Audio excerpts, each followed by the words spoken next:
Chicks and accountability.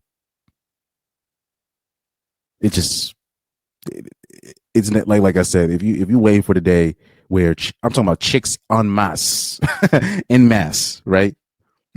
If you're waiting for chicks in mass to just take accountability and say I'm sorry or we're the problem, you're waiting for a day that's never gonna happen. But it's still my job to just show you the delusion, just to confirm this. So right here, we're gonna have a chick.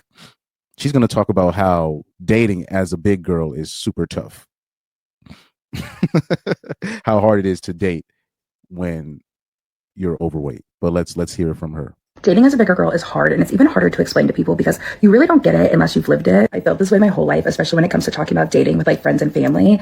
It can be like difficult to explain, and it's also something like you don't want to explain at the same time. It can feel like uncomfortable or embarrassing. It's that feeling whenever you're catching up with your friends and they're sharing stories about recent dates they've been on, but you haven't been on any because you only get asked to go to a guy's house. It's that feeling whenever you go out with your friends and guys talk to them and you just kind of stand by the side and sip on your drink. It's that feeling when you're meeting up with someone from a dating app and you're worried that they don't realize that you are bigger, even though you have full body photos on your profile. It's that feeling in high school whenever everyone is asked to the homecoming or the prom and you're the only one without a date. It's that feeling whenever you like a guy and you see what his ex-girlfriend looks like and all the other girls he follows on Instagram and you know you look nothing like them. It's that feeling when you have to decipher, are they really attracted to me or is it like a fetish? Which I'm pretty sure I got that recently, so. It's the feeling when the conversation turns sexual in 0.2 seconds because guys think we'll just settle for any sort of attention. It's whenever you're out at a bar with your friends and you guys are all interested in the same guy and you feel the need to back down because you feel like you don't even have a chance to begin with. It's that feeling whenever you're out with your group of friends and you're approached by a group of guys and you know that you're not the reason the guys approached. It's the guys who are actually attracted to you and do like you but would never take you in public and never date you. And yeah, that is what it feels like dating as a bigger girl. All right, I love you guys. Bye. Wah, wah, wah. Bitch, can y'all? These hoes will never stop crying. Ay ay ay. Welcome to the stripping game, partner. I mean, ay ay ay. Man won't give me attention because I'm fat and I can't put the fork down. And birth control is making me fat. And my thyroid this and my body this. And I love my curves, but I still need you to give me attention. Oh my goodness, man. By the way, the body positivity movement, what a biggest load of BS. That's one of the biggest scams I've ever seen in my life. Obviously not fine. Well, I don't know. I don't want to say I don't want to say it's bigger than Black Lesbos Matter, but it's up there. It's up there. That's one of the biggest shams I've ever seen in my life. By the way, this is let me open up her page real quick because this is a bigger girl. This is a bigger girl right here. Oh, my bad. This like you can tell this is a big girl, right? This is a big girl, you know. And one of the like you can tell, like you see the now you guys are looking at the photos and you can see, oh yeah, this is yep, she's obese, but one of the telltale signs of particularly like if you can't tell on Tinder, if you can't tell, oh, she's overweight or not, they usually only do like photos like neck up, like chin up or face up, so you don't get to really see their whole body, and they'll put the angle of the camera a certain way so you can't tell that they're obese, right? So that's another telltale sign. But anyways, let's break this video down real quick. You really don't get it unless you've lived it. Oh, my bad. Let's put it right here. Pause. Dating as a bigger girl is hard, and it's even harder to explain to people because you really don't get it unless you've lived it. I felt this way my whole. Well, dating really shouldn't be hard as a girl in general, even if you are a bigger girl per se. But the thing when we talk about the body positivity movement, the reason why I say it's a scam, it's because fat girls don't necessarily have trouble getting men. They can get a man, but it's not going to be obviously the top tier men. But that's what the body positivity movement was about. It was so they can gain access to the top tier men, whether it be physically or financially. So I don't know if you've noticed, you'll see like these so-called plus size models, what they like to call themselves. I never see them with a quote unquote plus size man ever, or a self-proclaimed voluptuous chick, or a chick on the chubby side. They be with chads. They be having Chad boyfriends, Tyrone boyfriends, husbands, skin like or super skinny husbands, or